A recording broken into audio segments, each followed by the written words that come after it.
بسم الله الرحمن الرحيم. يا أيها المزمل قم الليل إلا قليلا نصفه أو انقص منه قليلا أو زد عليه ورتل القرآن ترتيلا إنا سنلقي عليك قولا ثقيلا إن ناشئة الليل هي أشد وطئا وأقوم قيلا إن لك في النهار سبحا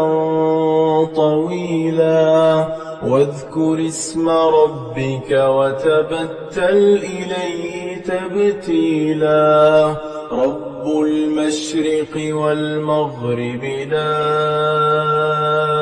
إله إلا هو فاتخذه وكيلا واصبر على ما يقولون واهجرهم هجرا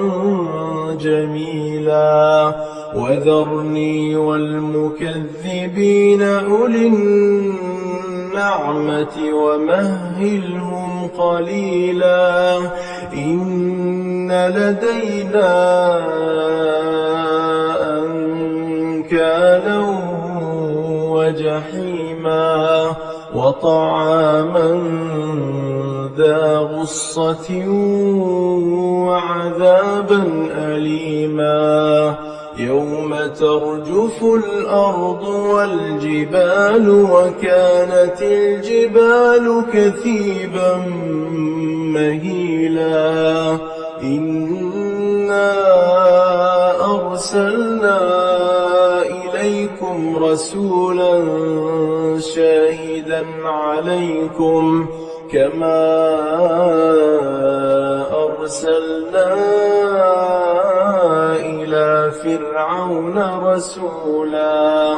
فعصى فرعون الرسول فأخذناه أخذا وبيلا فكيف تتقون إن كفرتم يوما يجعل الولدان شيبا السماء منفطر به كان وعده مفعولا إن هذه تذكرة فمن شاء اتخذ إلى ربه سبيلا إن ربك يعلم أنك تقوم أدنى من